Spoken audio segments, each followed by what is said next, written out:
Chapter 1. Order of Visualization.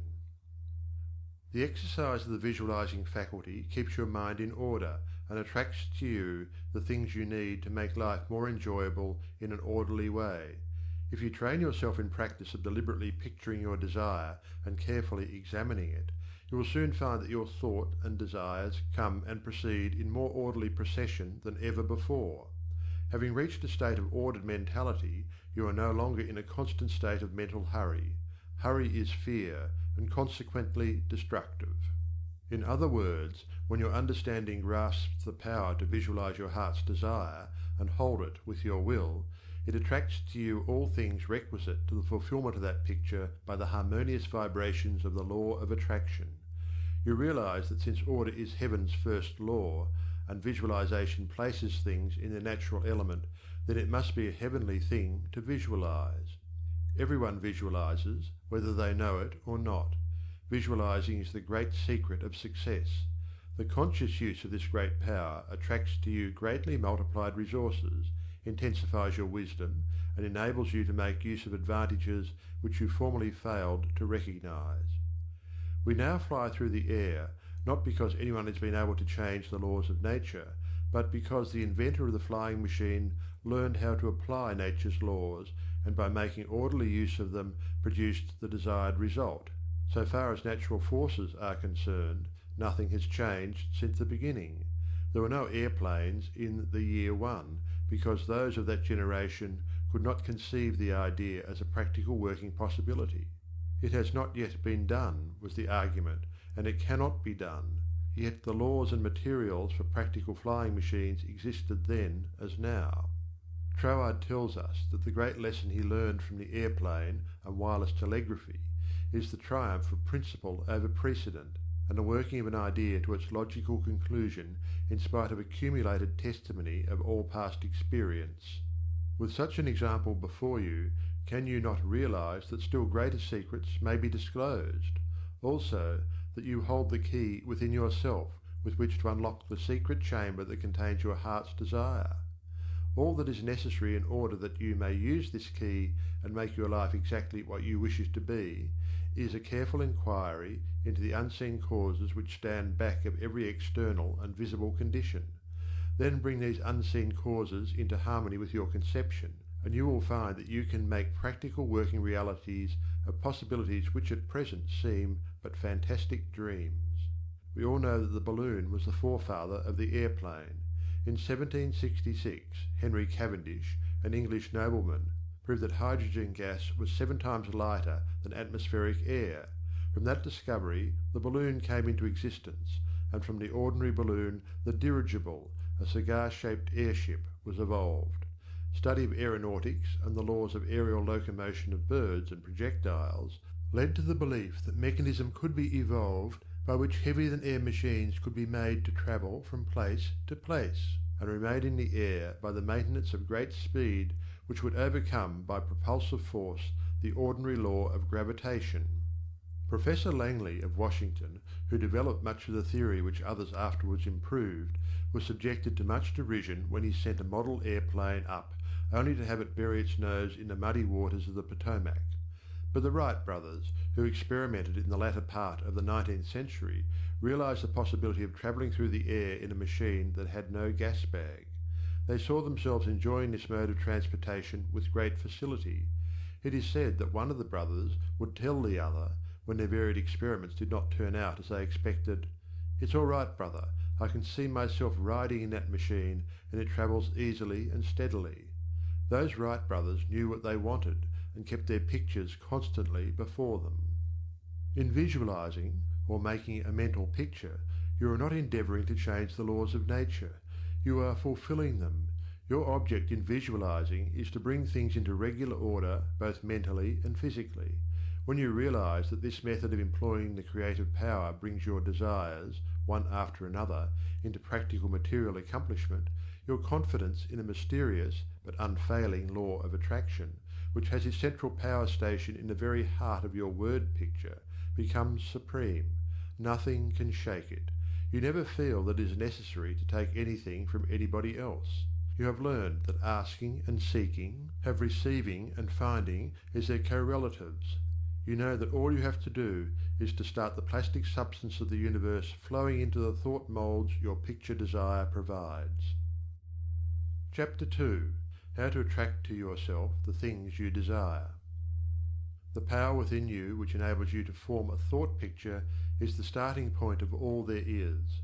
In its original state, it is the undifferentiated formless substance of life. Your thought picture forms the mould, so to speak, into which this formless substance takes shape. Visualizing, or mentally seeing things and conditions as you wish them to be, is the condensing, the specializing power in you that might be illustrated by the lens of a magic lantern. The magic lantern is one of the best symbols of this imaging faculty. It illustrates the working of the creative spirit on the plane of the initiative and selection, or in its concentrated specializing form, in a remarkably clear manner. This picture slide illustrates your own mental picture, invisible in the lantern of your mind until you turn on the light of your will. That is to say, you light up your desire with absolute faith that the creative spirit of life in you is doing the work. By the steady flow of light of the will on the spirit, your desired picture is projected upon the screen of the physical world, an exact reproduction of the pictured slide in your mind. Visualizing without a will sufficiently steady to inhibit every thought and feeling contrary to your picture would be as useless as a magic lantern without the light. On the other hand, if your will is sufficiently developed to hold your picture in thought and feeling without any ifs, simply realizing that your thought is the great attracting power, then your mental picture is as certain to be projected upon the screen of your physical world as any pictured slide put into the best magic lantern ever made. Try projecting the picture in a magic lantern with a light that is constantly shifting from one side to the other, and you will have the effect of an uncertain will. It is as necessary that you should always stand back of your picture with a strong, steady will, as it is to have a strong, steady light back of a picture slide. The joyous assurance with which you can make your picture is the very powerful magnet of faith, and nothing can obliterate it. You are happier than you ever were, because you have learned to know where your source of supply is, and you rely upon its never-failing response to your given direction. When all is said and done, happiness is the one thing which every human being wants, and the study of visualization enables you to get more out of life than you ever enjoyed before. Increasing possibilities keep opening out, more and more, before you. A businessman once told me that since practicing visualization and forming the habit of devoting a few minutes each day to thinking about his work as he desired it to be in a large, broad way, his business had more than doubled in 6 months. His method was to go into a room every morning before breakfast and take a mental inventory of his business as he had left it the night before, and then enlarge upon it. He said he expanded and expanded in this way until his affairs were in remarkably successful condition. He would see himself in his office doing everything that he wanted done. His occupation required him to meet many strangers every day. In his mental picture he saw himself meeting these people, understanding their needs, and supplying them in just the way they wished. This habit, he said, had strengthened and steadied his will in an almost inconceivable manner. Furthermore, by thus mentally seeing things as he wished them to be, he had acquired the confident feeling that a certain creative power was exercising itself for him and through him, for the purpose of improving his little world. When you first begin to visualize seriously, you may feel, as many others do, that someone else may be forming the same picture you are, and that, naturally, would not suit your purpose. Do not give yourself any unnecessary concern about this. Simply try to realize that your picture is an orderly exercise of the universal creative power specifically applied. Then you may be sure that no one can work in opposition to you. The universal law of harmony prevents this. Endeavor to bear in mind that your mental picture is universal mind exercising its inherent powers of initiative and selection specifically. God, or universal mind, made man for the specific purpose of differentiating himself through him. Everything that is came into existence in this same way, by this self-same law of self-differentiation, and for the same purpose. First the idea, the mental picture, or the prototype of the thing, which is the thing itself, in its incipiency or plastic form. The great architect of the universe contemplated himself as manifesting through his polar opposite, matter, and the idea expanded and projected itself until we have a world, many worlds. Many people ask, but why should we have a physical world at all? The answer is, because it is the nature of originating substance to solidify under directivity rather than activity, just as it is the nature of wax to harden when it becomes cold, or plaster of Paris to become firm and solid when exposed to the air. Your picture in this same divine substance in its fluent state, taking shape through the individualized centre of divine operation, your mind. And there is no power to prevent this combination of spiritual substance from becoming physical form. It is the nature of spirit to complete its work, and an idea is not complete until it has made for itself a vehicle. Nothing can prevent your picture from coming into concrete form except the same power which gave it birth, yourself. Suppose you wish to have a more orderly room. You look about your room, and the idea of order suggests boxes, closets, shelves, hooks, and so forth. The box, the closet, the hooks, all are concrete ideas of order, vehicles through which order and harmony suggest themselves. Chapter 3. Relation between mental and physical form. Some persons feel that it is not quite proper to visualize for things. It's too material, they say. But material form is necessary for the self-recognition of spirit from the individual standpoint, and this is the means through which the creative process is carried forward. Therefore, far from matter being an illusion and something that ought not to be, as some metaphysical teachers have taught, matter is the necessary channel for the self-differentiation of spirit. However, it is not my desire to lead you into lengthy and tiresome scientific reasoning in order to remove the mystery of visualization and to put it upon a logical foundation. Naturally, each individual will do this in his own way. My only wish is to point out to you the smoothest way I know, which is the road on which Troward guides me. I feel sure that you will conclude, as I have, that the only mystery in connection with visualizing is the mystery of life taking form, governed by unchangeable and easily understood laws. We all possess more power and greater possibilities than we realize, and visualizing is one of the greatest of these powers. It brings other possibilities to our observation. When we pause to think for a moment, we realize that for a cosmos to exist at all, it must be the outcome of a cosmic mind, which binds all individual minds to certain generic unities of action, thereby producing all things as realities and nothing as illusions. If you will take this thought of Troward's and meditate upon it without prejudice, you will surely realize that concrete material form is an absolute necessity of the creative process. Also, that matter is not an illusion, but a necessary channel through which life differentiates itself. If you consider matter in its right order as the polar opposite to spirit, you will not find any antagonism between them. On the contrary, together they constitute one harmonious whole. And when you realize this, you feel, in your practice of visualizing, that you are working from cause to effect, from beginning to finish. In reality, your mental picture is the specialized working of the originating spirit. One could talk for hours on purely scientific lines, showing, as Troward says, that raw material for the formation of the solar systems is universally distributed throughout all space.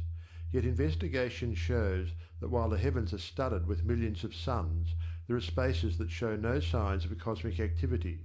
This being true, there must be something which started cosmic activity in certain places, while passing over others in which the raw material was equally available. At first thought, one might attribute the development of cosmic energy to the etheric particles themselves. Upon investigation, however, we find this to be mathematically impossible in a medium which is equally distributed throughout space, for all its particles are in equilibrium. Therefore no one particle possesses in itself a greater power of originating motion than the other. Thus we find that the initial movement, though working in and through the particles of primary substance, is not the particles themselves. It is this something we mean when we speak of spirit. The same power that brought universal substance into existence will bring your individual thought or mental picture into physical form. There is no difference of kind in the power. The only difference is a difference of scale. The power and the substance themselves are the same. Only in working out your mental picture it has transferred its creative energy from the universal to the scale of the particular, and is working in the same unfailing manner from its specific centre, your mind. Chapter 4. Operation of your mental picture. The operation of a large telephone system may be used as a simile. The main or head central subdivides itself into many branch centrals, every branch being in direct connection with its source, and each individual branch recognizing the source of its existence, reports all things to its central head. Therefore, when assistance of any nature is required, new supplies, difficult repairs to be done, or what not, the branch in need goes at once to its central head. It would not think of referring its difficulties, or its successes, to the main central of a telegraph system, although they belong to the same organisation.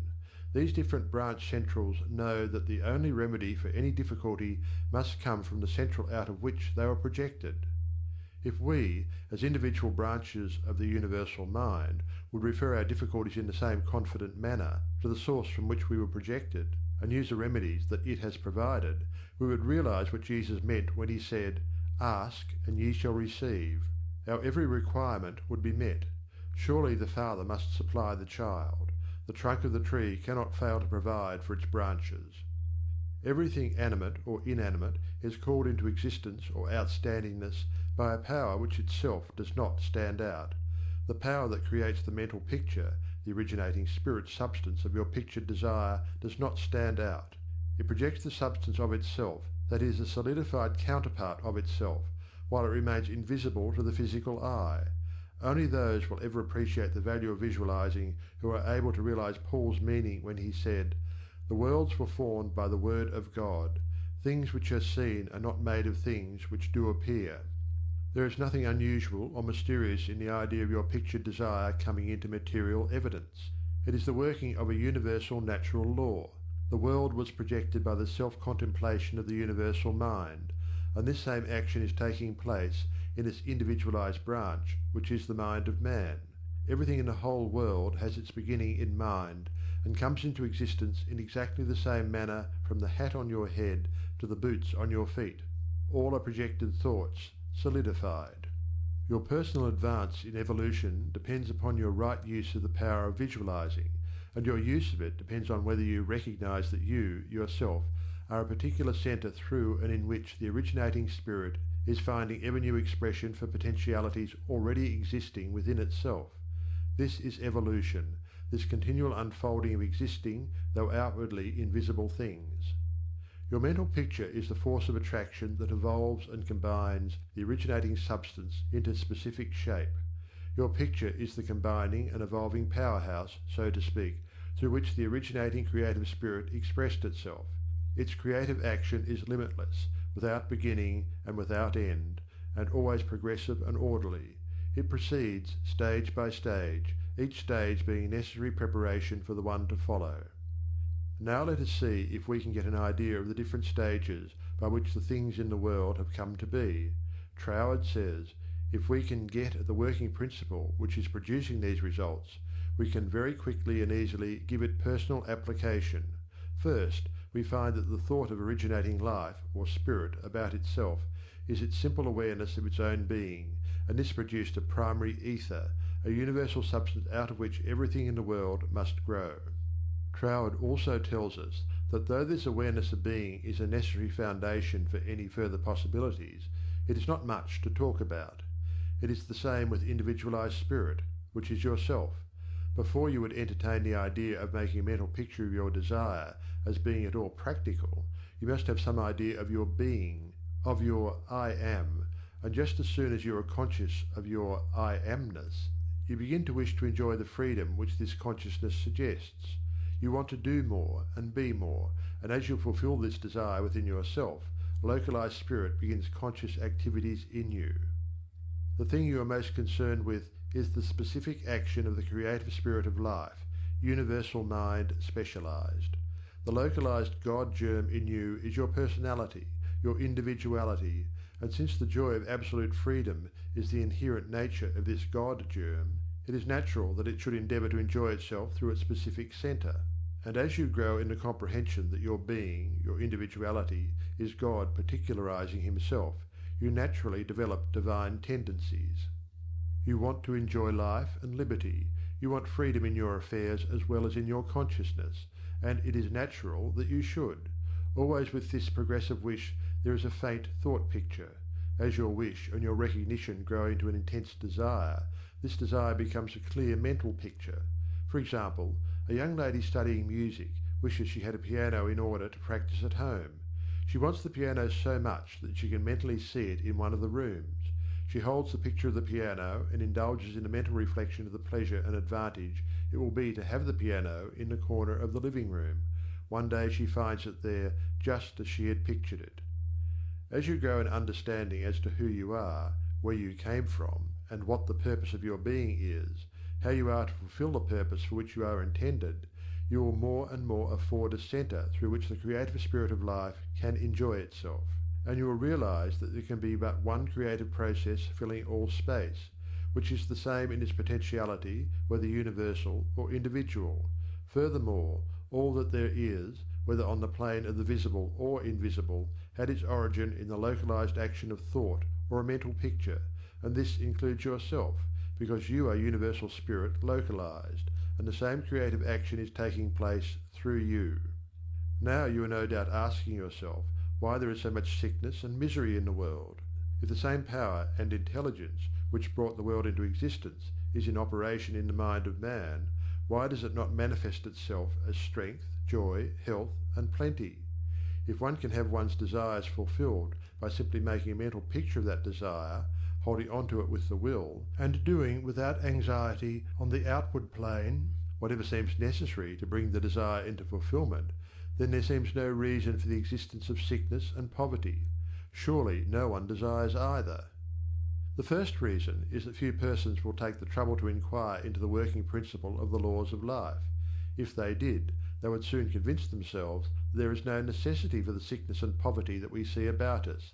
They would realize that visualizing is a principle and not a fallacy. There are a few who have found it worthwhile to study this simple, though absolutely unfailing law that will deliver them from bondage. However, the race as a whole is not willing to give the time required for this study. It is either too simple or too difficult. They may make a picture of their desire with some little understanding of visualizing for a day or two, but more frequently it is for an hour or two.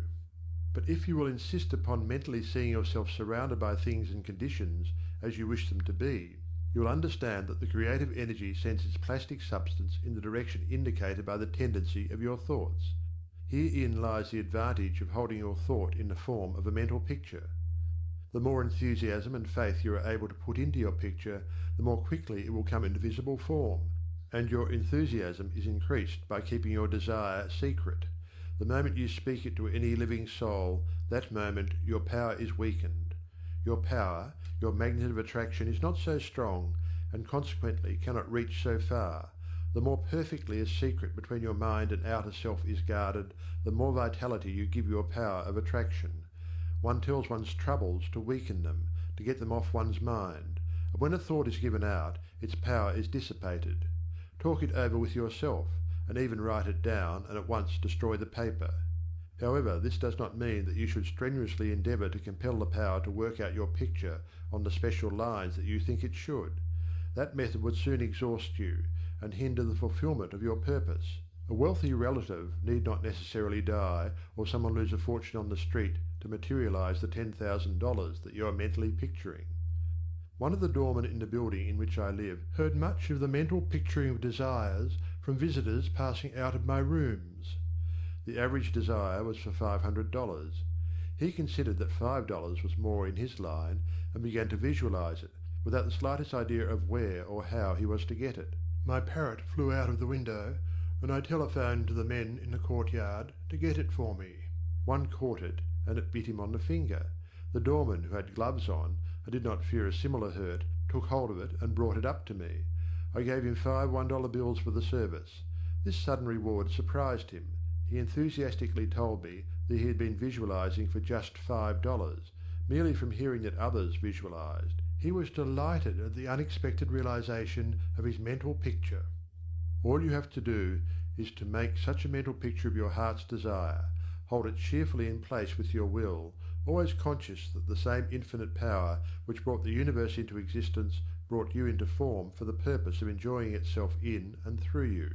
And since it is all life, love, light, power, peace, beauty and joy, and is the only creative power there is, the form it takes in and through you depends upon the direction given it by your thought indicator. In you it is undifferentiated, waiting to take any direction given it, as it passes through the instrument that it has made for the purpose of self-distribution. It is this power which enables you to transfer your thoughts from one form to another. The power to change your mind is the individualized universal power taking the initiative, giving direction to the fluent substance contained in every thought. It is the simplest thing in the world to give this highly sensitive plastic substance any form you will through visualizing. Anyone can do it with a small expenditure of effort. Once you really believe that your mind is a centre through which the plastic substance of all there is in your world takes involuntary form, the only reason why your picture does not always materialize is because you have introduced something antagonistic to the fundamental principle. Very often this destructive element is caused by the frequency with which you change your pictures. After many such changes, you decide that your original desire is what you want after all. Upon this conclusion, you begin to wonder why, being your first picture, it hasn't materialized. The plastic substance with which you are mentally dealing is more sensitive than the most sensitive photographer's film. If, in taking a picture, you suddenly remember that you had already taken a picture on that same plate, you would not expect a perfect result of either picture. On the other hand, you may have taken two pictures on the same plate unconsciously. When the plate has been developed and the picture comes into physical view, you do not condemn the principle of photography, nor are you puzzled to understand why your picture has turned out so unsatisfactorily. You do not feel that it is impossible for you to obtain a good, clear picture of the subject in question. You know that you can do so by simply starting at the beginning, putting in a new plate, and determining to be more careful while taking your picture next time. These lines followed out, you are sure of a satisfactory result. If you will proceed in the same manner with your mental picture, doing your part in a correspondingly confident frame of mind, the result will be just as perfect. The laws of visualizing are as infallible as the laws governing photography. In fact, photography is the outcome of visualizing. Again, your results in visualizing and your desires may be imperfect or delayed through the misuse of this power, owing to the thought that the fulfillment of your desire is contingent upon certain persons or conditions. The originating principle is not in any way dependent upon any person, place, or thing. It has no past and knows no future. The law is that the originating creative principle of life is the universal here and everlasting now. It creates its own vehicles through which to operate. Therefore, past experience has no bearing upon your present picture. So do not try to obtain your desire through a channel that may not be natural for it, even though it may seem reasonable to you. Your feeling should be that the thing, or the consciousness which you so much desire, is normal and natural, a part of yourself, a form for your evolution. If you can do this, there is no power to prevent your enjoying the fulfillment of the picture you have in hand, or any other. Chapter 5. Expressions from Beginners. Hundreds of persons have realized that visualizing is an Aladdin's lamp to him with a mighty will. General Foch says that his feelings were so outraged during the Franco-Prussian War in 1870 that he visualized himself leading a French army against the Germans to victory. He said he made his picture, smoked his pipe, and waited. This is one result of visualizing we are all familiar with. A famous actress wrote a long article in one of the leading Sunday papers last winter describing how she rid herself of excessive body fat and weight by seeing her figure constantly as she wished it to be. A very interesting letter came to me from a doctor's wife while I was lecturing in New York. She began with the hope that I would never discontinue my lectures on visualization, making humanity realize the wonderful fact that they possess the method of liberation within themselves. Relating her own experience, she said that she had been born on the east side of New York in the poorest quarter. From earliest girlhood, she had cherished a dream of marrying a physician some day. This dream gradually formed a stationary mental picture. The first position she obtained was in the capacity of a nursemaid in a physician's family. Leaving this place, she entered the family of another doctor. The wife of her employer died, and in time the doctor married her, the result of her long-pictured yearning. After that, both she and her husband conceived the idea of owning a fruit farm in the south. They formed a mental picture of the idea and put their faith in its eventual fulfilment. The letter she sent me came from their fruit farm in the south. It was while at the farm that the doctor's wife wrote me. Her second mental picture had seen the light of materialization. Many letters of a similar nature come to me every day. The following is a case that was printed in the New York Herald last May. Atlantic City, May 5th. She was an old woman, and when she was arraigned before Judge Clarence Goldenberg in the police court today, she was so weak and tired she could hardly stand. The judge asked the court attendant what she was charged with. "Stealing a bottle of milk, Your Honour," repeated the officer. "She took it from the doorstep of a downtown cottage before daybreak this morning." "Why did you do that?" Judge Goldenberg asked her. "I was hungry," the old woman said. "I didn't have a cent in the world and no way to get anything to eat except to steal it. I did not think anyone would mind if I took a bottle of milk." "What's your name?" asked the judge. "Weinberg," said the old woman. "Elizabeth Weinberg." Judge Goldenberg asked her a few questions about herself. Then he said, "Well, you're not very wealthy now, but you're no longer poor. I've been searching for you for months. I've got $500 belonging to you from the estate of a relative. I'm the executor of the estate." Judge Goldenberg paid the woman's fine out of his own pocket and then escorted her into his office, where he turned the legacy over to her and sent a policeman out to find her a lodging place. I learned later that this little woman had been desiring and mentally picturing $500, while all the time ignorant of how it could possibly come to her, but she kept her vision and strengthened it with her faith. In a recent edition of Good Housekeeping there was an article by Addington Bruce entitled "Stiffening Your Mental Backbone." It is very instructive and would benefit anyone to read it. He says, in part, "Form the habit of devoting a few moments every day to thinking about your work in a large, broad, imaginative way, as a vital necessity of self and a useful service to society." Huntington, the great railway magnate, before he started building his road from coast to coast, said that he took hundreds of trips all along the line before there was a rail laid. It was said that he would sit for hours with a map of the United States before him and mentally travel from coast to coast just as we do now over his fulfilled mental picture. It would be possible to call your attention to hundreds of similar cases.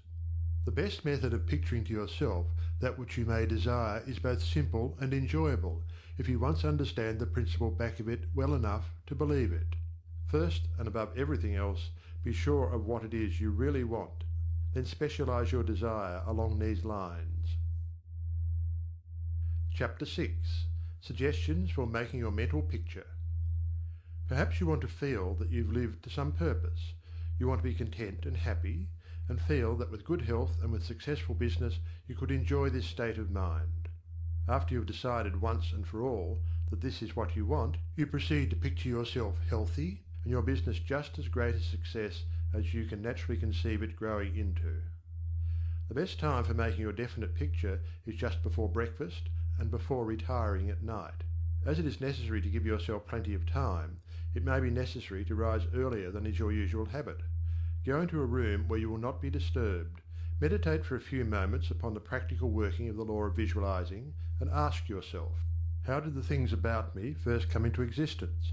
How may I find it helpful to get more quickly in touch with the invisible supply? Someone felt that comfort would be better expressed and experienced by sitting on a chair than on the floor. The very beginning of the meditation, the chair, was the desire to be at ease. With this came the picture of some sort of a chair. The same principle applies to the hat and the clothes that you wear. Go carefully into this thought of the principle back of the thing. Establish it as a personal experience. Make it a fact to your consciousness. If you are thorough in this, you will find yourself in the deep consciousness beneath the surface of your own thought power. Then open a window, take about 10 deep breaths, and during the time draw a large imaginary circle of light around you. As you inhale, keeping yourself in the center of this circle of light, see great rays of light coming from the circle and entering your body at all points, centralizing itself at your solar plexus. Hold the breath a few moments at this central light of your body, the solar plexus, then slowly exhale. As you do this, mentally see imaginary rays or sprays of light going up through the body and down and out through the feet. Mentally spray your entire body with this imaginary light. When you have finished the breathing exercise, sit in a comfortable upright chair and mentally know that there is but one life, one substance, and this life substance of the universe is finding pleasure in self-recognition in you. Repeat some affirmation of this kind until you feel the truth and reality of the words that you are affirming. Then begin your picture. Whether your desire is for a state of consciousness or a possession, large or small, begin at the beginning. If you want a house, begin by seeing yourself in the kind of house you desire. Go all through it, taking careful note of the rooms, where the windows are situated, and such other details as help you to feel the reality of your concept. You might change some of the furniture and look into some of the mirrors just to see how healthy, wealthy, and happy you look. Go over your picture again and again until you feel the reality of it. Then write it all down just as you have seen it, with the feeling that the best there is mine. There is no limit to me, because my mind is the centre of divine operation, and your picture is as certain to come true in your physical world as the sun is to shine. Chapter 7. Things to remember in using your thought power for the production of new conditions. 1. Be sure to know what conditions you wish to produce, then weigh carefully to what further results the accomplishment of your desire will lead. 2. By letting your thought dwell upon a mental picture, you are concentrating the creative spirit to this centre, where all its forces are equally balanced. 3. Visualizing brings your objective mind into a state of equilibrium, which enables you to consciously direct the flow of spirit to a definitely recognized purpose, and to carefully guide your thought from including a flow in the opposite direction. 4. You must always bear in mind that you are dealing with a wonderful potential energy, which is not yet differentiated into any particular mould, and that, by the action of your mind, you can differentiate it into any specific mould that you will. Your picture assists you to keep your mind fixed on the fact that the inflow of this creative energy is taking place. Also, by your mental picture, you are determining the direction you wish the sensitive creative power to take, and by doing this, the externalization of your picture is a certainty. 5. Remember, when you are visualizing properly, that there is no strenuous effort on your thoughts to hold your thought forms in place. Strenuous effort defeats your purpose and suggests the consciousness of an adverse force to be fought against, and this creates conditions adverse to your picture. 6. By holding your picture in a cheerful frame of mind, you shut out all thoughts that would disperse the spiritual nucleus of your picture. Because the law is creative in its action, your pictured desire is certain of accomplishment. 7. The seventh and great thing to remember in visualizing is that you are making a mental picture for the purpose of determining the quality you are giving to the previously undifferentiated substance and energy, rather than to arrange the specific circumstances for its manifestation. That is the work of creative power itself.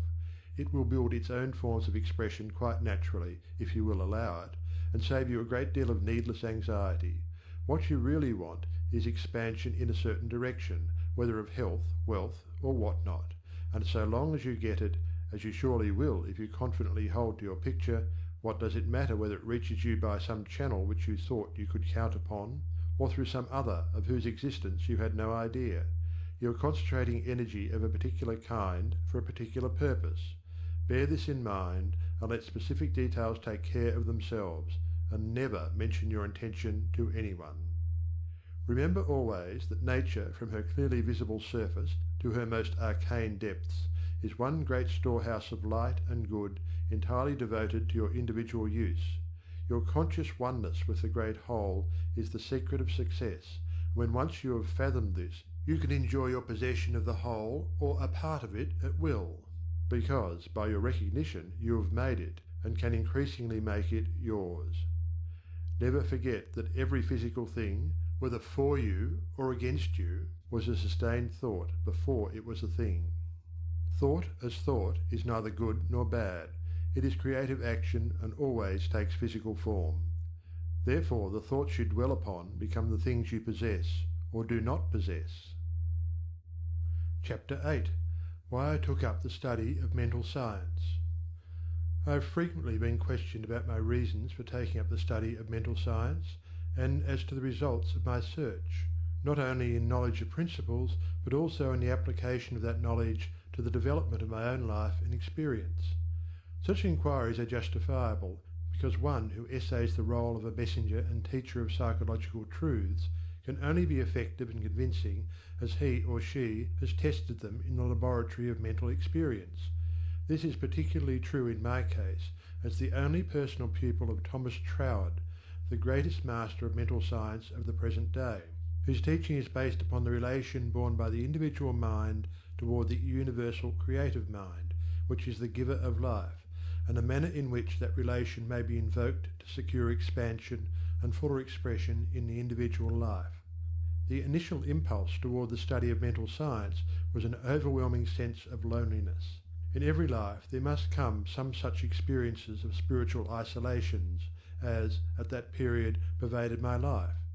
Notwithstanding the fact that each day found me in the midst of friends, surrounded by mirth and gaiety, there was a persistent feeling that I was alone in the world.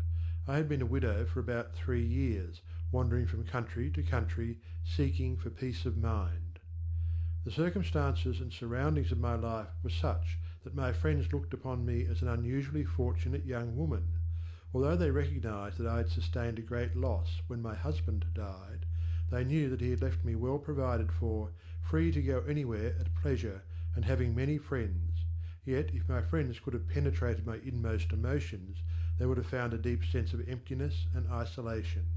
This feeling inspired a spirit of unrest that drove me on and on in fruitless search upon the outside for that which I later learned could only be obtained from within.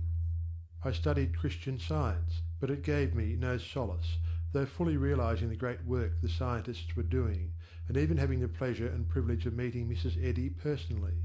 But it was impossible for me to accept the fundamental teachings of Christian Science and make practical application of it. When about to abandon the search for contentment and resign myself to resume a life of apparent amusement, a friend invited me to visit the great seer and teacher Abdu'l-Baha. After my interview with this most wonderful of men, my search for contentment began to take a change. He had told me that I would travel the world over seeking the truth, and when I had found it, would speak it out. The fulfilment of the statement of this great seer then seemed to be impossible, but it carried a measure of encouragement, and at least indicated that my former seeking had been in the wrong direction. I began, in a feeble and groping way, to find contentment within myself, for had he not intimated that I should find the truth? This was the big thing, and about the only thing I remember of our interview. A few days later, upon visiting the office of a New Thought practitioner, my attention was attracted to a book on his table entitled The Edinburgh Lectures on Mental Science by Thomas Troward. It interested me to see that Troward was a retired divisional judge from the Punjab, India. I purchased the book, thinking I would read it through that evening. Many have endeavoured to do the same thing, only to find, as I did, that the book must be studied in order to be understood, and hundreds have decided, just as I did, to give it their undivided attention. After finding this treasure book, I went to the country for a few days, and while there studied the volume as thoroughly as I could. It seemed extremely difficult, and I decided to purchase another book of Troward's, in the hope that its study might not require so much of an effort. Upon inquiry I was told that a subsequent volume, The Door Lectures, was much the simpler and better of the two books. When I procured it, I found that it also must be studied. It took me weeks and months to get even a vague conception of the meaning of the first chapter of Door, which is entitled Entering into the Spirit of It. I mean by this that it took me months to enter into the spirit of what I was reading. But in the meantime a paragraph from page 26 arrested my attention as seeming the greatest thing I had ever read. I memorized it and endeavoured with all my soul to enter into the spirit of Troward's words. The paragraph reads, "My mind is a centre of divine operation. The divine operation is always for expansion and fuller expression, and this means the production of something beyond what has gone before, something entirely new, not included in the past experience, though proceeding out of it by an orderly sequence of growth. Therefore, since the divine cannot change its inherent nature, it must operate in the same manner with me, Consequently, in my own special world of which I am the centre, it will move forward to produce new conditions, always in advance of any that have gone before. It took an effort on my part to memorize this paragraph, but in the endeavour towards this end, the words seemed to carry with them a certain stimulus. Each repetition of the paragraph made it easier for me to enter into the spirit of it. The words expressed exactly what I had been seeking for. My one desire was for peace of mind. I found it comforting to believe that the divine operation in me could expand to fuller expression and produce more and more contentment. In fact, a peace of mind and a degree of contentment greater than I had ever known. The paragraph further inspired me with deep interest to feel that the life spark in me could bring into my life something entirely new. I did not wish to obliterate my past experience, but that was exactly what Troward said it would not do. The divine operation would not exclude my past experience, but proceeding out of them would bring some new thing that would transcend anything that I had ever experienced before. Meditation on these statements brought with it a certain joyous feeling. What a wonderful thing it would be if I could accept and sincerely believe, beyond all doubt, that this one statement of Troward's was true. Surely the divine could not change its inherent nature, and since divine life is operating in me, I must be divinely inhabited, and the divine in me must operate just as it operates upon the universal plane. This meant that my whole world of circumstances, friends and conditions would ultimately become a world of contentment and enjoyment of which I am the centre. This would all happen just as soon as I was able to control my mind, and thereby provide a concrete centre around which the divine energies could play. Surely it was worth trying for. If Troward had found this truth, why not I? This idea held me to my task. Later I determined to study with the man who had realized and given to the world so great a statement. It had lifted me from my state of despondency. The immediate difficulty was the need for increased finances. Chapter 9. How I attracted to myself $20,000. In the laboratory of experience in which my newly revealed relation to divine operation was to be tested, the first problem was a financial one. My income was a stipulated one, quite enough for my everyday needs. But it did not seem sufficient to enable me to go comfortably to England where Troward lived, and remain for an indefinite period to study with so great a teacher as he must be. So before inquiring whether Troward took pupils, or whether I would be eligible in case he did, I began to use the paragraph I had memorized. Daily, in fact almost hourly, the words were in my mind. My mind is a centre of divine operation, and divine operation means expansion into something better than has gone before. From the Edinburgh lectures I had read something about the law of attraction, and from the chapter of Causes and Conditions I had gleaned a vague idea of visualizing. So every night, before going to sleep, I made a mental picture of the desired $20,000. 20 $1,000 bills were counted over each night in my bedroom, and then, with the idea of more emphatically impressing my mind with the fact that this $20,000 was for the purpose of going to England and studying with Troward, I wrote out my picture, saw myself buying my steamer ticket, walking up and down the ship's deck from New York to London, and finally saw myself accepted as Troward's pupil. This process was repeated every morning and every evening, always impressing more and more fully upon my mind Troward's memorized statement, "My mind is a centre of divine operations." I endeavoured to keep this statement in the back part of my consciousness all the time, with no thought in mind as to how the money might be obtained. Probably the reason why there was no thought of the avenues through which the money might reach me was because I could not possibly imagine where the $20,000 would come from. So I simply held my thoughts steady and let the power of attraction find its own ways and means. One day, while walking on the street, taking deep breathing exercises, the thought came, "My mind is surely a centre of divine operation. If God fills all space, then God must be in my mind also. If I want this money to study with Troward, that I may know the truth of life, then both the money and the truth must be mine, though I am unable to feel or see the physical manifestation of either. Still, I declared, it must be mine." While these reflections were going on in my mind, there seemed to come up from within me the thought, "I am all the substance there is." Then from another channel in my brain the answer seemed to come. Of course, that's it. Everything must have its beginning in mind. The I, the idea, must be the only one and primary substance there is, and this means money as well as everything else. My mind accepted this idea, and immediately all the tension of mind and body was relaxed. There was a feeling of absolute certainty of being in touch with all the power life has to give. All thought of money, teacher, or even my own personality vanished in the great wave of joy which swept over my entire being. I walked on with this feeling of joy steadily increasing and expanding until everything about me seemed to glow with resplendent light. Every person I passed was illuminated as I was. All consciousness of personality had disappeared, and in its place there came that great and almost overwhelming sense of joy and contentment. That night, when I made my picture of the $20,000, it was with an entirely changed aspect. On previous occasions, when making my mental picture, I had felt that I was waking up something within myself. This time there was no sensation of effort. I simply counted over the $20,000. Then, in the most unexpected manner, from a source of which I had no consciousness at the time, there seemed to open a possible avenue through which the money might reach me. At first it took great effort not to be excited. It all seemed so wonderful, so glorious to be in touch with supply. But had not Troward cautioned his readers to keep all excitement out of their minds in the first flush of realization of union with infinite supply, and to treat this fact as a perfectly natural result that had been reached through our demand?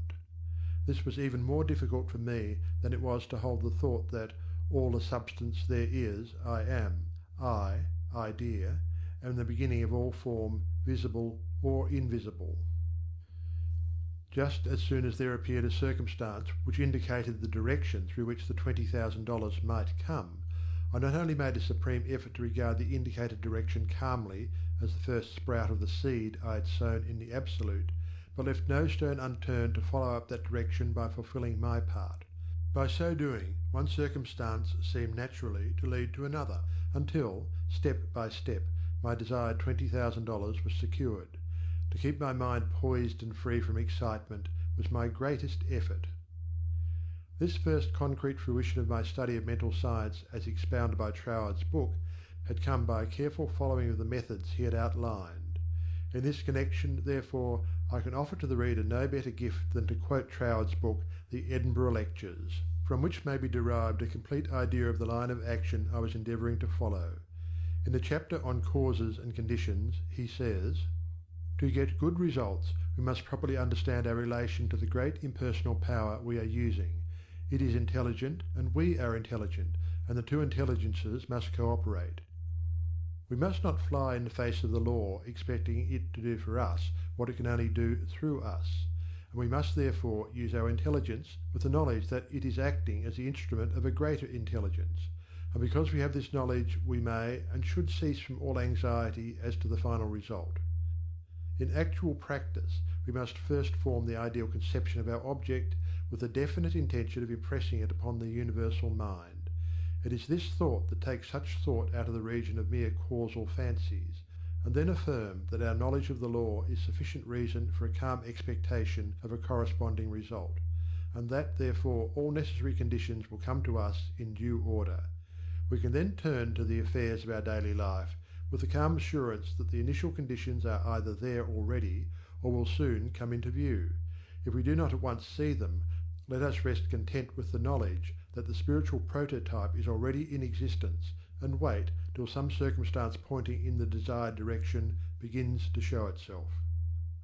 It may be a very small circumstance, but it is the direction and not the magnitude that is to be taken into consideration.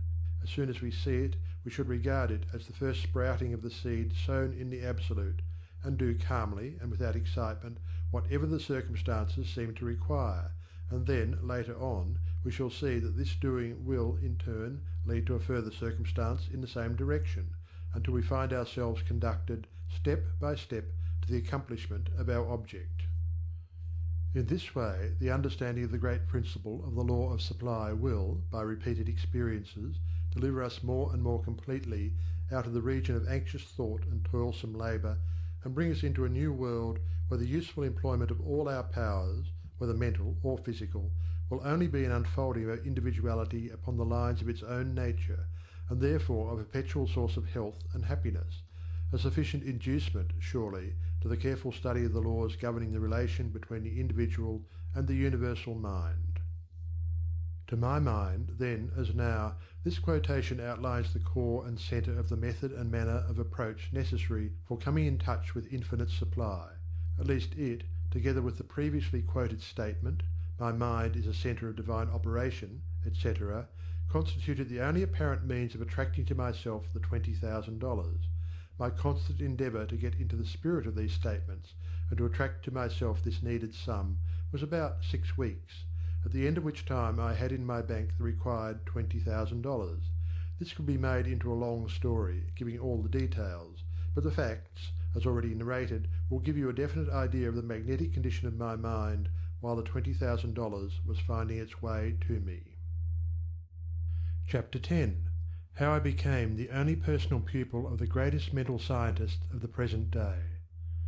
As soon as the idea of studying with Troward came to me, I asked a friend to write to him for me, feeling that perhaps my friend could put my desire in better or more persuasive terms than I could employ. To all the letters written by this friend I received not one reply.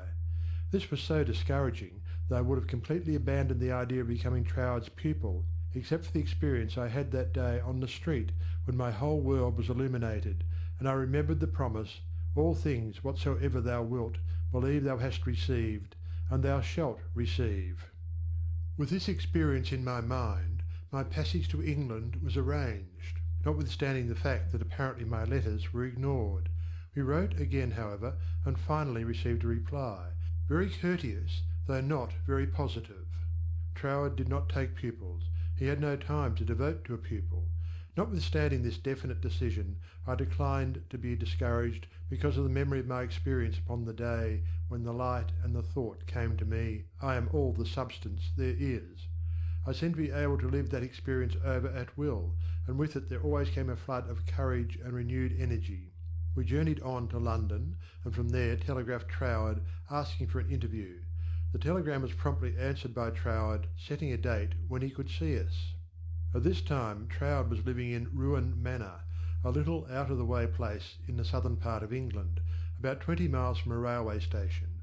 We could not find it on the map, and with great difficulty Cook's touring agency in London located the place for us. There was very little speculation in my mind as to what Troward would say to me in this interview. There always remained the feeling that the truth was mine, also that it would grow and expand in my consciousness until peace and contentment were outward as well as inward manifestations of my individual life. We arrived at Troward's house in a terrific rainstorm, and were cordially received by Troward himself, whom I found, much to my surprise, to be more the type of a Frenchman than an Englishman. I afterwards learned that he was a descendant of the Huguenot race. A man of medium stature, with rather a large head, big nose, and eyes that fairly danced with merriment. After we had been introduced to the other members of the family, and given a hot cup of tea, we were invited into the living room, where Troward talked very freely of everything except my proposed studies. It seemed quite impossible to bring him to that subject. Just before we were leaving, however, I asked quite boldly, "Will you not reconsider your decision to take a personal pupil? I wish so much to study with you." To which he replied with a very indifferent manner that he did not feel that he could give the time it would require for personal instruction, but that he would be glad to give me the names of 2 or 3 books, which he felt would not only be interesting but instructive to me. He said he felt much flattered and pleased that I had come all the way from America to study with him, and as we walked out through the lane from his house to our automobile, his manner became less indifferent. A feeling of sympathy seemed to touch his heart, and he turned to me with the remark, "You might write to me, if so inclined, after you get to Paris, and perhaps, if I have time in the autumn, we could arrange something, though it does not seem possible now." I lost no time in following up his very kind invitation to write. My letters were all promptly and courteously answered, but there was never a word of encouragement as to my proposed studies. Finally, about 2 months later, there came a letter with a question in it. "What do you suppose is the meaning of this verse in the 21st chapter of Revelation?" 16. "And the city lieth foursquare, and the length is as large as the breadth. And he measured the city with the reed, 12,000 furlongs. The length and the breadth and the height of it are equal." Instinctively I knew that my chance to study with Troward hung upon my giving the correct answer to that question. The definition of the verse seemed utterly beyond my reach. Naturally, answers came to my mind, but I knew intuitively that none was correct. I began bombarding my scholarly friends and acquaintances with the same question. Lawyers, doctors, priests, nuns and clergymen all over the world received letters from me with this question in them. Later answers began to return to me, but intuition told me that none was correct. All the while I was endeavouring to find the answer for myself, but none seemed to come. I memorized the verse in order that I might meditate upon it. I began a search of Paris for the books Troward had recommended to me, and after 2 or 3 days' search we crossed the river Seine to the Ile de Cite to go into some of the old bookstores there. They were out of print, and these were the best places to find them in. Finally we came upon a little shop that had the books there. These were the last copies the man had, consequently the price was high. While remonstrating with the clerk, my eye rested upon the work of an astrologer, which I laughingly picked up and asked, "Do you think Professor would read my horoscope?" The clerk looked aghast at the suggestion, and responded, "Why no, madame, this is one of France's greatest astrologers. He does not read horoscopes." In spite of this answer, there was a persistent impulse within me to go to the man. The friend who had accompanied me in my search for the books remonstrated with me, and tried in every way to dissuade me from going to the famous astrologer, but I insisted, and she went with me. When we came to his office, I found it somewhat embarrassing to ask him to read my horoscope. Nevertheless, there was nothing to do but put the question. Reluctantly, the professor invited us into his paper-strewn study, and reluctantly, and also impatiently, asked us to be seated. Very courteously and coldly, he told me that he did not read horoscopes. His whole manner said, more clearly than words could, that he wished we would take our departure. My friend stood up. I was at a great loss what to do next, because I felt that I was not quite ready to go. Intuition seemed to tell me there was something for me to gain there. Just what it was I was unable to define, so I paused a moment, much to my friend's displeasure, when one of the professor's enormous Persian cats jumped into my lap. "Get down, Jack," the professor shouted. What does it mean? He seemed to ask himself. Then, with a greater interest than he had hitherto shown in me, the professor said with a smile, "I have never known that cat to go to a stranger before, madame. My cat pleads for you. I also now feel an interest in your horoscope, and if you will give me the data, it will give me pleasure to write it out for you." There was a great feeling of happiness in me when he made this statement. He concluded by saying, "I do not feel that you really care for your horoscope." The truth of this statement shocked me, because I did not care about a horoscope, and could not give any reason why I was letting him do it. However, he said, "May I call for your data next Sunday afternoon?" On Sunday afternoon, at the appointed time, the professor arrived, and I was handing him the slip of paper with all the data of my birth, etc., when the idea came to me to ask the professor for the answer to the question about the 16th verse of the 21st chapter of Revelation. The thought was instantly carried into effect, and I found myself asking this man what he thought this verse meant. Without pausing to think it over, he immediately replied, "It means, the city signifies the truth, and the truth is non-invertible. Every side from which you approach it is exactly the same." Intuitively and undoubtingly, I recognized this answer as the true one, and my joy knew no bounds, because I felt sure that with this correct answer in my possession, Troward would accept me as his pupil in the fall. As the great astrologer was leaving, I explained to him all about my desire to study with Troward, how I had come from New York City for that express purpose, seemingly to no avail, until the answer to this test question had been given to me by him. He was greatly interested, and asked many questions about Troward, and when asked if he would please send me his bill, he smilingly replied, "Let me know if the great Troward accepts you as his pupil," and bade me good afternoon. I hastened to my room to send a telegram to Troward giving my answer to the question about the 16th verse of the 21st chapter of Revelation. There was an immediate response from Troward that said, "Your answer is correct. I am beginning a course of lectures on the Great Pyramid in London. If you wish to attend them, will be pleased to have you, and afterward, if you still wish to study with me, I think it can be arranged." On receipt of this reply, preparations were at once made to leave Paris for London. I attended all the lectures, receiving much instruction from them, after which arrangements were made for my studying with Troward. 2 days before leaving for Cornwall, I received the following letter from Troward, clearly indicating the line of study he gave me. 31 Stanwick Road, West Kensington, England, November the 8th, 1912. Dear Mrs. Berrind, I think I had better write you a few lines with regard to your proposed studies with me, as I should be sorry for you to be under any misapprehension and so to suffer any disappointment.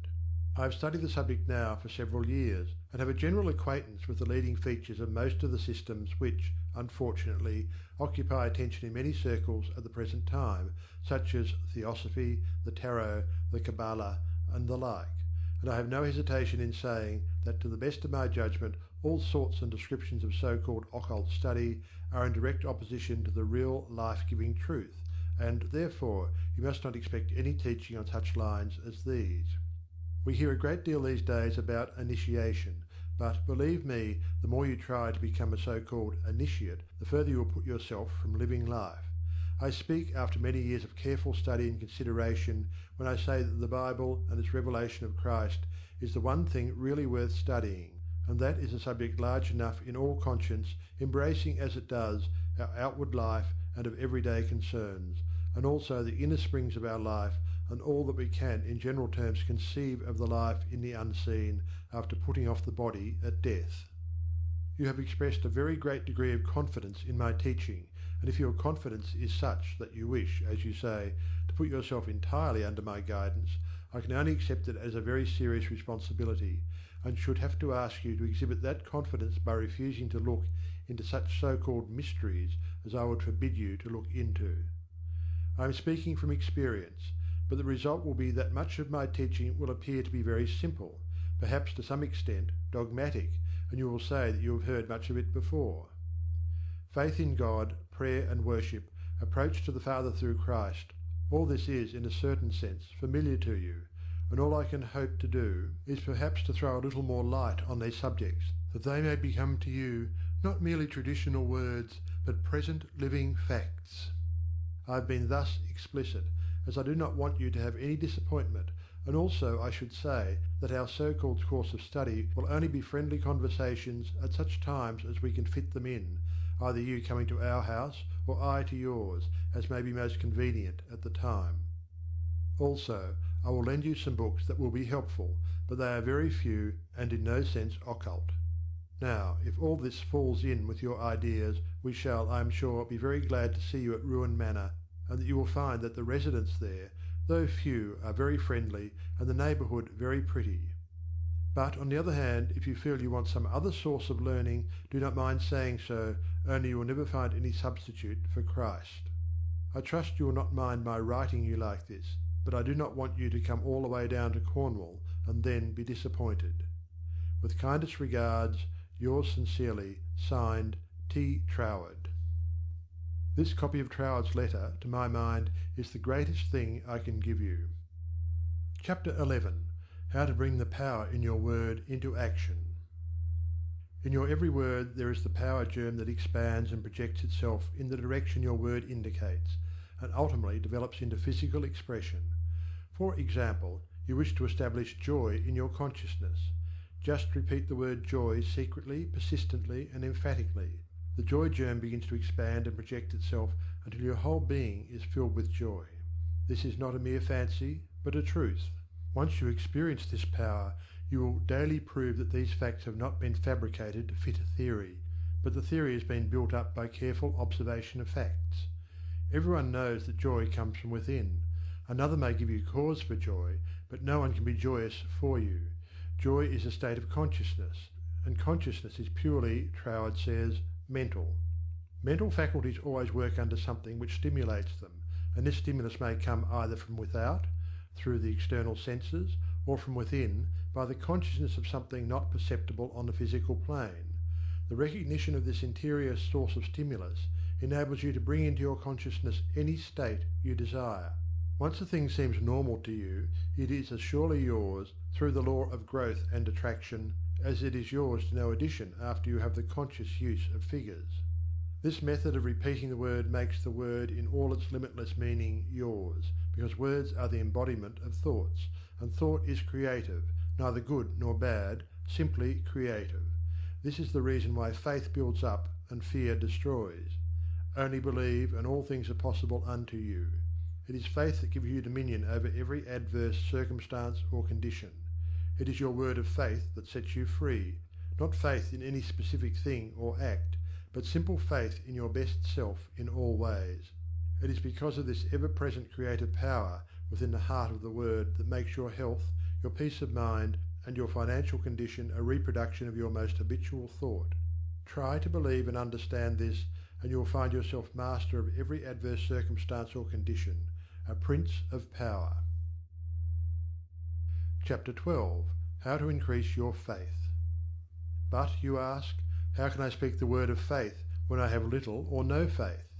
Every living thing has faith in something or somebody. It is the quality of the creative energy in the positive faith thought which gives it vitality, not the form it takes. Even intense fear is alive with faith. You fear smallpox because you believe it possible for you to contract it. You fear poverty and loneliness because you believe them possible for you. It is your habitual tendency of thought that reappears in your mind, your body, and your affairs, not the occasional thought upon some specific line or desire. It is the faith which understands that every creation had its birth in the womb of thought words that gives you dominion over all things, your lesser self included, and this feeling of faith is increased and intensified through observing what it does. This observation is the observation of your state of consciousness when you did, not when you hoped you might, but feared it was too good to be true. How did you feel that time when you simply had to bring yourself into a better frame of mind and did, or you had to have a certain thing and got it? Live these experiences over again and again, mentally, until you really feel in touch with the self that knows and does, and the best there is yours.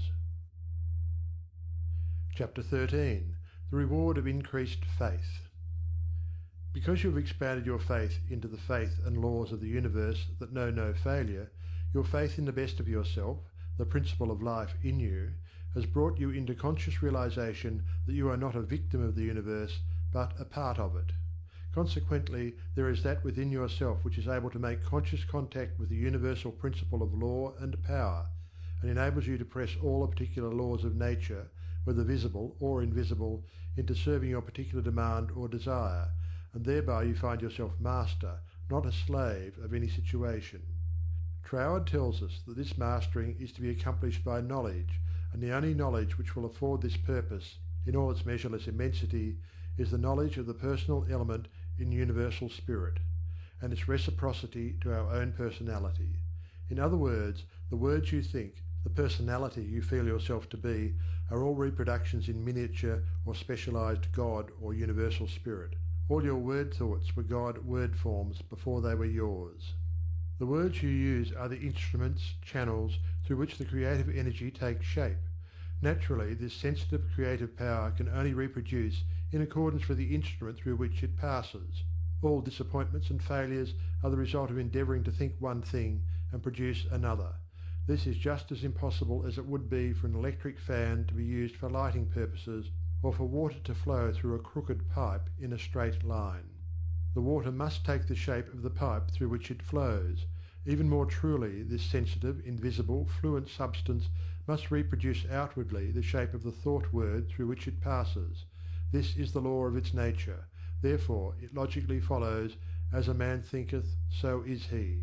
Hence, when your thought, or word form, is in correspondence with the eternal constructive and forward movement of the universal law, then your mind is the mirror in which the infinite power and intelligence of the universe sees itself reproduced, and your individual life becomes one of harmony. Chapter 14. How to make nature respond to you. It should be steadily borne in mind that there is an intelligence and power in all nature and all space that is always creative and infinitely sensitive and responsive. The responsiveness of its nature is twofold. It is creative and amenable to suggestion. Once the human understanding grasps this all-important fact, it realizes the simplicity of the law of life. All that is necessary is to realize that your mind is a center of divine operation, and consequently contains that within itself which accepts suggestions, and expect all life to respond to your call, and you will find suggestions which tend to the fulfillment of your desire coming to you, not only from your fellow men, but also from the flowers, the grass, the trees, and the rocks, which will enable you to fulfill your heart's desire if you act upon them in confidence on this physical plane. Faith without works is dead, but faith with works sets you absolutely free. Chapter 15. Faith with Works, What It Has Accomplished. It is said of Tyson, the great Australian millionaire, that the suggestion to make the desert land of Australia blossom as the rose came to him from a modest little Australian violet, while he was working as a bushman for something like 3 shillings a day. He used to find these friendly little violets growing in certain places in the woods, and something in the flower touched something akin to itself in the mind of Tyson, and he would sit on the side of his bunk at night and wonder how flowers and vegetable life could be given an opportunity to express itself in the desert land of Australia. No doubt he realised that it would take a long time to save enough money to put irrigating ditches in the desert lands, but his thought and feeling were sure it could be accomplished, and if it could be done, he could do it. If there was a power within himself that was able to capture the idea, then there must be a responsive power within the idea itself that could bring itself into a practical physical manifestation. He resolutely put aside all questions as to the specific ways and means which would be employed in bringing his desire into physical manifestation, and simply kept his thoughts centred upon the idea of making fences and seeing flowers and grass where none existed. Since the responsiveness of reproductive creative power is not limited to any local condition of mind, his habitual meditation and mental picture set his ideas free to roam in an infinitude, and attract to themselves other ideas of a kindred nature. Therefore, it was not necessary for Tyson to wait and see his ideas and desires fulfilled until he had saved from his 3 shillings a day enough money to irrigate the land, for his ideas found other ideas in a financial world which were attuned in sympathy with themselves, and doors of finance were quickly opened. All charitable institutions are maintained upon the principle of the responsiveness of life. If this were not true, no one would care to give, simply because another needed. The law of demand and supply, cause and effect, can never be broken. Ideas attract to themselves kindred ideas. Sometimes they come from a flower, a book, or out of the invisible. You are sitting or walking, intent upon an idea not quite complete as to the ways and means of fulfilment, and behold, along comes another idea, from no one can tell where, and finds friendly lodging with your idea, one idea attracting another, and so on until your desires are physical facts. You may feel the necessity for an improvement in your finances, and wonder how this increase can be brought about, when there seems to suddenly come from within the idea that everything had its birth in thought, even money, and your thoughts turn their course. You simply hold to the statement or affirmation that the best, and all there is yours.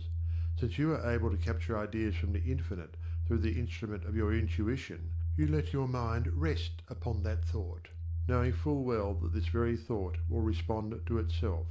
Your inhibition of the thought of doubt and feeling of anxiety enables the reassuring ideas to establish themselves and attract to themselves I can and I will ideas, which gradually grow into physical form of the desire in mind.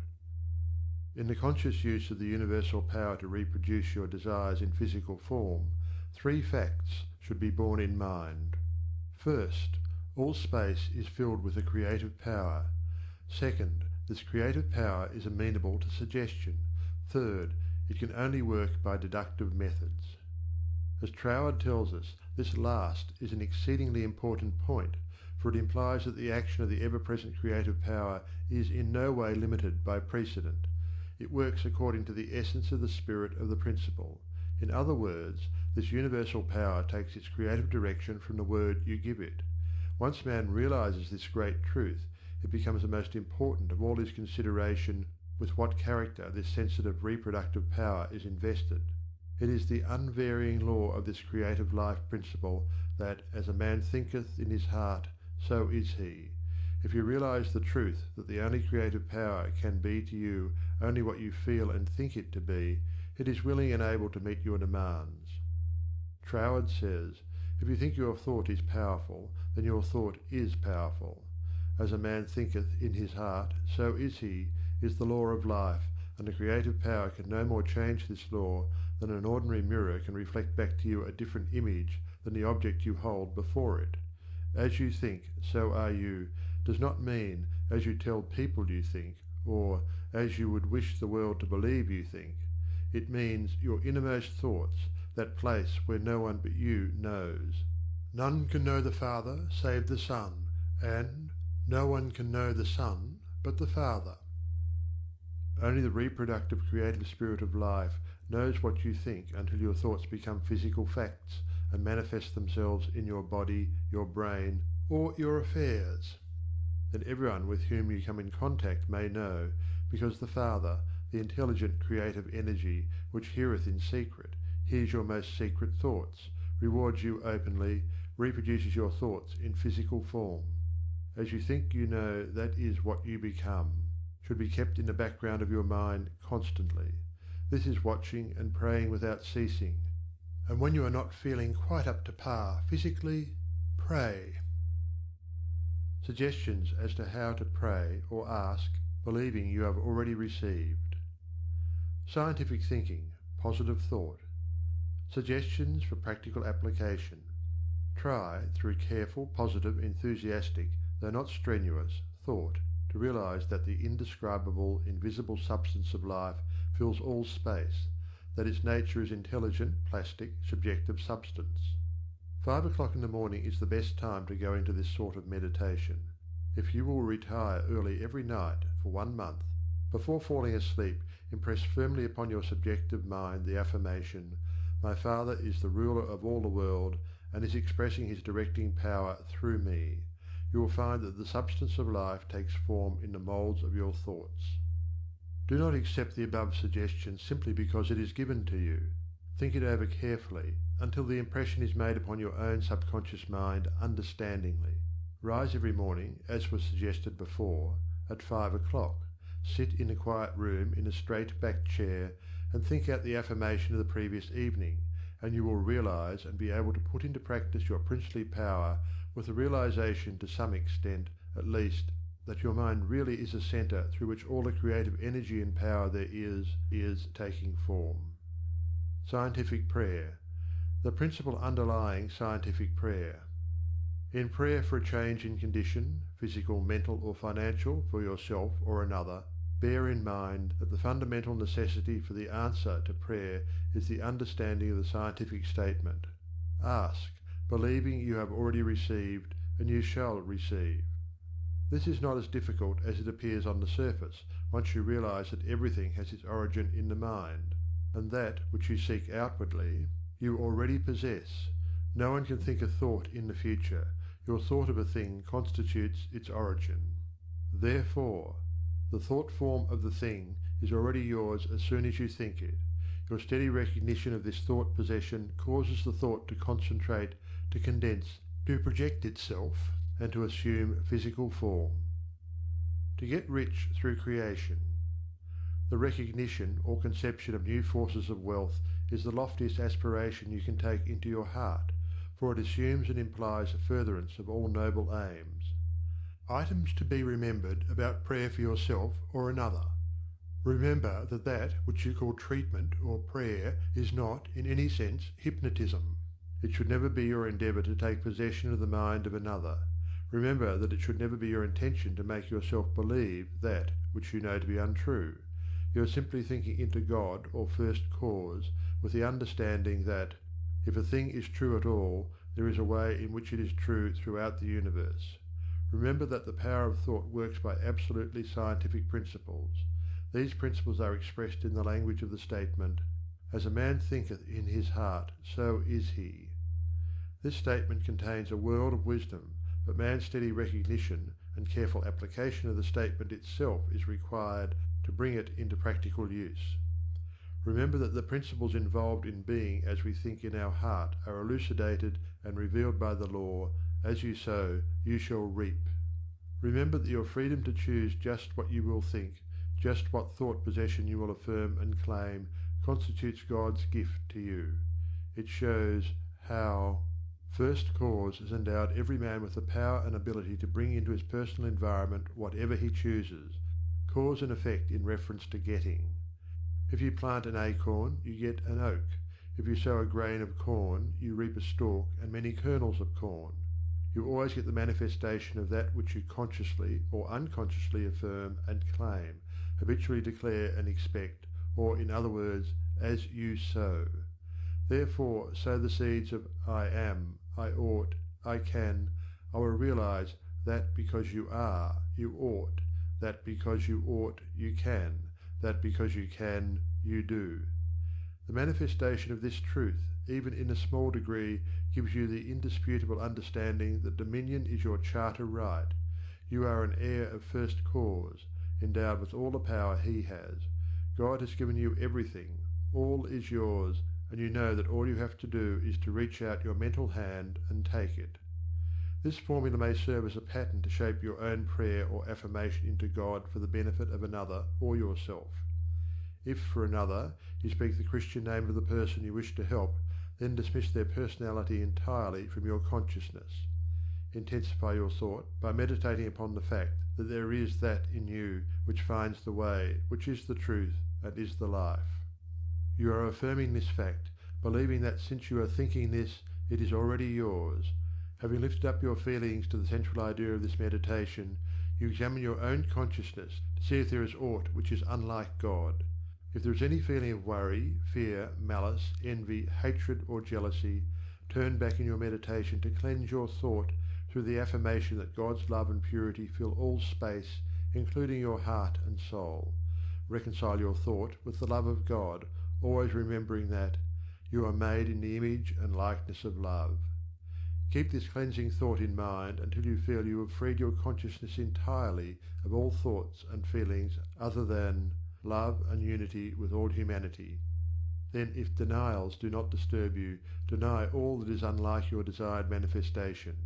This accomplished, you almost overlay your denial with the affirmative thought that you are made in the image and likeness of God, and that you already have your desire fulfilled in its original spiritual or thought form. Closing of prayer.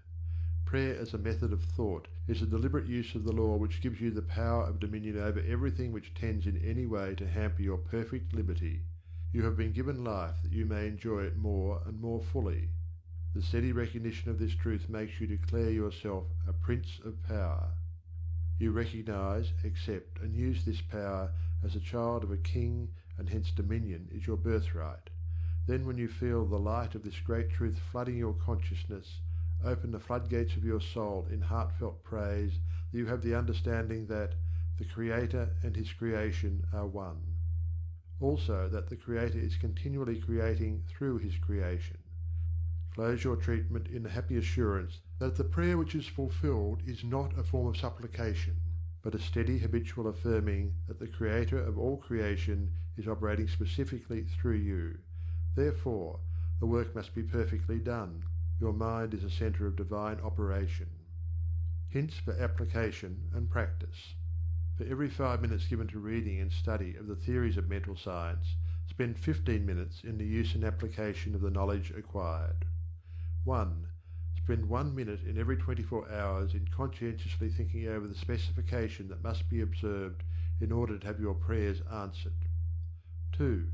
Practice the steady recognition of desirable thought possession for 2 periods of 15 minutes each every day. Not only time yourself each period to see how long you can keep a given conception before your mental vision, but also keep a written record of the vividness with which you experience your mental image. Remember that your mental senses are just as varied and trainable as your physical ones. 3. Spend 5 minutes every day between 12 noon and 1 o'clock with a mental search for new sources of wealth. Chapter 17. Things to Remember. Remember that the greatest mental scientist the world has ever known, Jesus Christ, the man, said that all things are possible unto you. Also, the things I do, you can do. Did he tell the truth? Jesus did not claim to be more divine than you are. He declared the whole human race children of God. By birth he was no exception to this rule. The power he possessed was developed through his personal effort. He said you could do the same if you would only believe in yourself. A great idea is valueless unless accompanied by physical action. God gives the idea, man works it out on the physical plane. All that is really worthwhile is contentment. Self-command alone can produce it. The soul and body are one. Contentment of mind is contentment of soul, and contentment of soul means contentment of body. If you wish health, watch your thoughts, not only of your physical being, but your thoughts about everything and everybody. With your will, keep them in line with your desire, and outwardly act in accordance with your thoughts, and you will soon realize that all power, both over thoughts and conditions, has been given to you. You believe in God. Believe in yourself as the physical instrument through which God operates.